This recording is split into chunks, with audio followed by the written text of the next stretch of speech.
Hello and welcome. This is Columbia Basin Research's fourth video in a multi-part series on using Program PitPro. PitPro is a program created by Columbia Basin Research at the University of Washington School of Aquatic and Fisheries Sciences. PitPro is designed to translate raw PTAGIS PIT-tag data into usable capture histories for programs SURPH and ROSTER. PitPro also provides a variety of reports, including an error report, a travel timetable, and program diagnostics for further analyses. The logic of the program is updated continuously based on the latest PTAGIS site configuration, ensuring accuracy. In this fourth video, we're going to use the Results Manager and learn how to interpret your results. Let's fire up the program. Now today, we're going to focus on PitPro's output information. If you need help with your settings or input files, please watch videos 1 through 3 in this series, as you'll need to load all of that in and run PitPro by either clicking on this gear here or by clicking on File and Run PitPro. If you click the gear, the program will process the run and the summary report for our run will appear. You can click on the Capture Histories file within the program here, or go to the directory you selected for your output files during setup to open a text file like the one here. The Capture Histories file is either a SURPH compatible file, version 1 or 2, or a ROSTER compatible file. The heading of the capture file contains reference information useful for documenting how the data was processed and what data inputs were used. These are commented in lines starting with the pound sign and are ignored by SURPH and ROSTER and can be removed, but good practices would recommend that you keep this for future reference. The field keys are, in effect, the column header for the capture histories generated by PitPro. Note that the sites listed below combined show the sites where all detections are pooled together.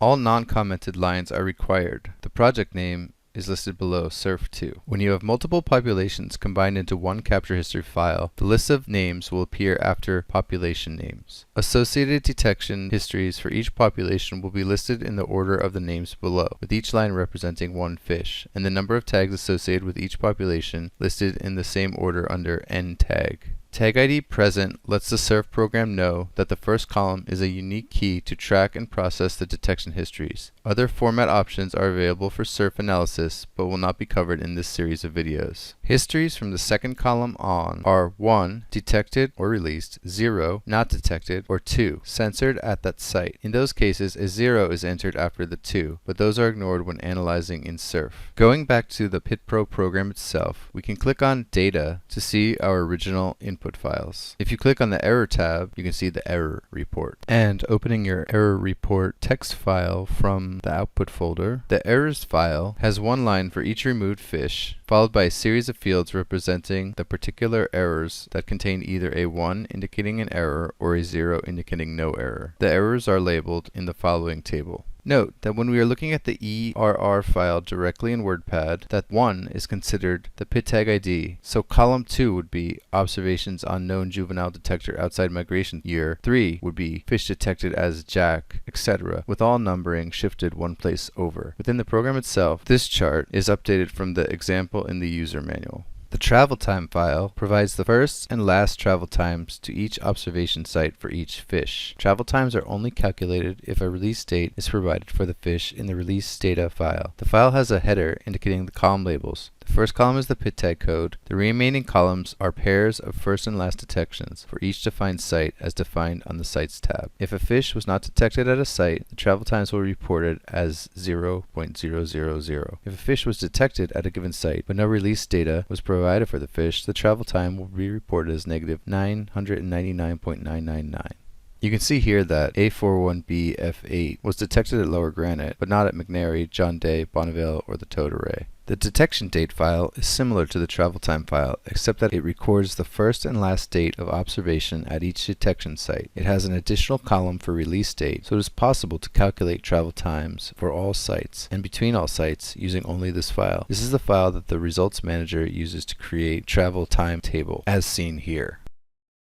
The date format is Julian date, which encodes year information, making it possible to calculate travel times across years, which is essential when processing fish with adult observation data. The sequence file provides detailed information on observation sequence analysis. This documents how PitPro processed the detection data. If you want to understand how a detection is determined, this is the file you would use. There are ongoing operations at the major dams on the Columbia River that might alter the outcome of a fish passing through. Routes may change due to maintenance, transportation may occur, etc. And research could miss that the reason a tag is not detected further downstream was due to barging versus having incurred mortality below the dam. There are 5 steps reported in the sequence file: the raw observation sequence, the sequence sorted by time, the sequence compressed, the sequence transformed for fallback, and the sequence fit into the structure defined by the selected capture history sites. The steps for determining each process are located in the site configuration file. The decision logic is documented in the PitPro 4 user manual. Back within the PitPro program, the Results Manager provides high-level data summaries and tools for analyzing the program output. The Results Manager searches for output in the output folder to find on the Files Configuration tab and presents a menu display with the population names of any results data found there. Selecting a prefix loads associated data into the Results Manager. The Summary tab provides an overview of all output files for the selected prefix, giving the names and sizes of each file. By clicking on the file name, the user can view the contents of a file. To return to the summary, click the Back button.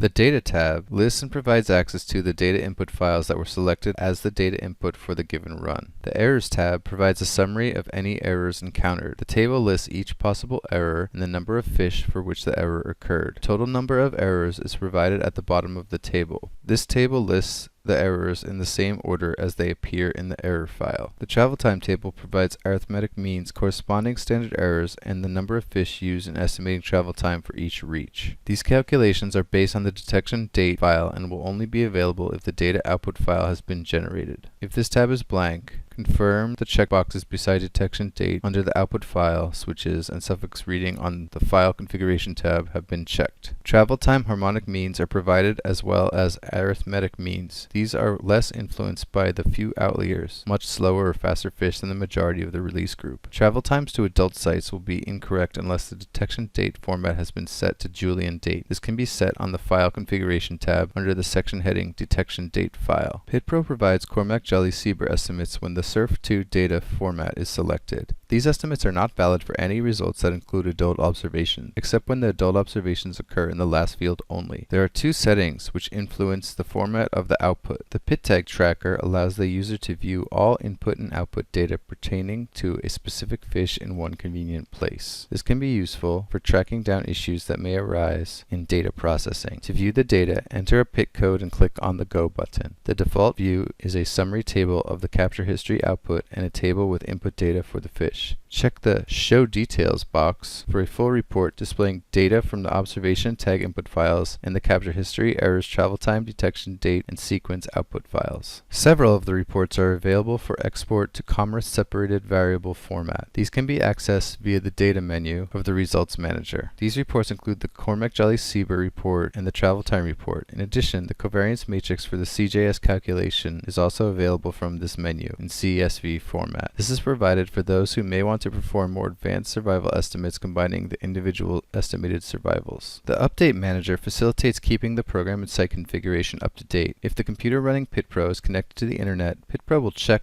the Columbia Basin Research server for new versions of program software, and if more recent versions are available, it will notify the user. The notification is in the form of this caution sign here. By clicking on this icon, or by selecting Help, Check for Updates, the Update Manager window will pop up and provide a quick reference for the current versions versus available version. If newer versions of the PitPro program or of the site's configuration file are available, the user simply clicks Update. The Update Manager will automatically replace the default site configuration file with the latest version and download the latest PitPro program distribution. To install the new version of PitPro, the user can unpack the distribution and run the installation program found in the archive. Be aware that if you are using a modified version of the configuration file, those changes will not be included in the update. You will have to add the desired sites to the new file. You'll see now that my caution icon is gone and I am fully updated. Some tips in using PitPro for your survival analyses. Number 1, the optional use of the mortality and recapture files alters your assumptions of what you are estimating. Recaptures usually occur because someone is performing a study downriver of your release group.